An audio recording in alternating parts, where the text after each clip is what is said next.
Hello students, we are approaching the end of week 5. So we should be working on probability theory. This Sunday we only have a quiz to be concerned with. So it's going to be based off 4.1 and 4.2. I do have a quiz review that you might want to review. So I'm going to click on the link. When you work out the quiz review, I have several practice problems. You can click down here to check your answers, and if you want an explanation to the answers, you can click here. That's a video explanation as to how I got the answers for these problems. So I'd recommend, once again, looking through the review. Today I just want to go over some tips for probability theory. Just a little brief introduction to the concept. First, the definition of probability. It basically measures the chance that an event will occur. In computing this probability, we have to be aware of the sample space. So the sample space is the set of all possible outcomes. For example, let's say you toss one die. Die is singular for dice. The sample space would be all the numbers 1 through 6, imagining that we're working with a standard die.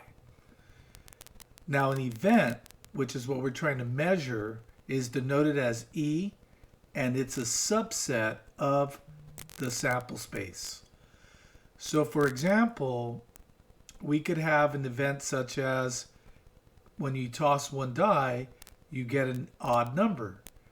Well, the odd numbers are 1, 3, 5. So if we have these two elements in place, we can then compute the probability. So the probability that an event E will occur, it's the number of outcomes in the event divided by the number of outcomes in the sample space. So for example, if we toss one die, what is the chance of getting an odd number? Well, we know there's 3 odd numbers out of 6 possibilities. And we always reduce the fractions. So 3 out of 6, to reduce, you just divide a common number between the two. 3 and 6, the common number is 3, so 3 divided by 3 is 1. 6 divided by 3 is 2, so we get 1/2. And then we can also convert the fraction to a decimal. Just divide 1 by 2 to get 0.5. What if we have an example that involves 2 dice? So let's take a look at this type of example. The chance of getting a sum of 7. So typically when you toss 2 dice, we add the numbers on the 2 dice together to determine our result. So we want to know what's the chance of getting a sum of 7. Well, my recommendation is that I do have the sample space available to you in our module section. So if you click on the module section, we go to the current module, and you'll see that we have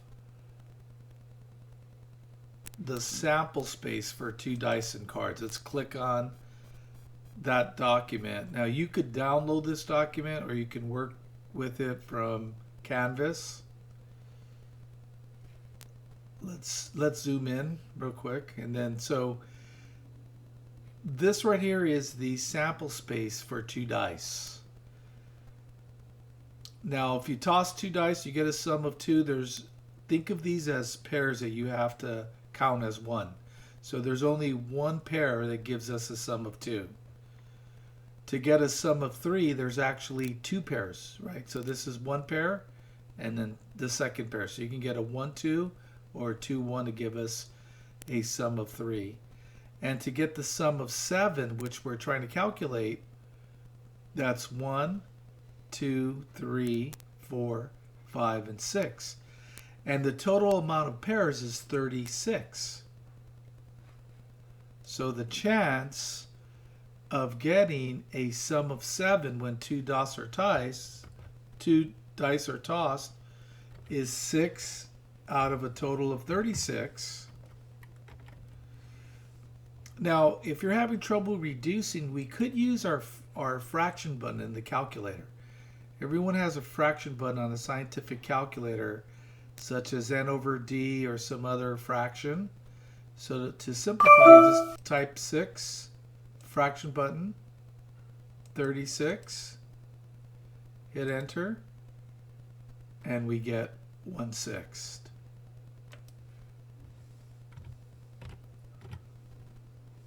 And if we want to convert that to a decimal, you can just simply take 1 and divide by 6. So we can round the 3 places, 0.167. For the other example, it says, what's the chance of getting a queen when a card is selected from a deck?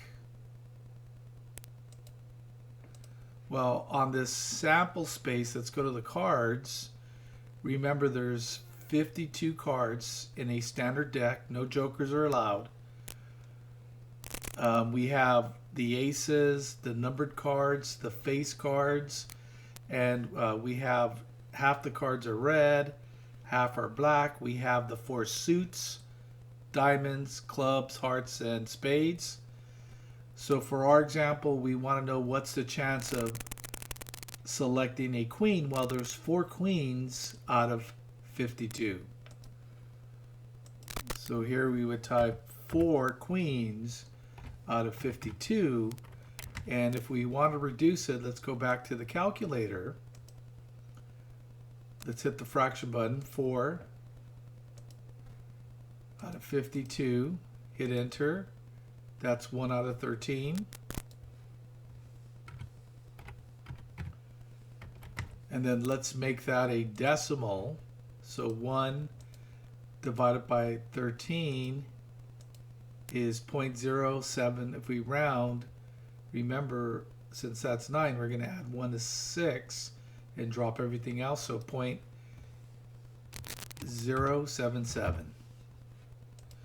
And then just remember that when you write your probability, the probability can be written as a fraction, such as 4 out of 52, which reduces to 1/13.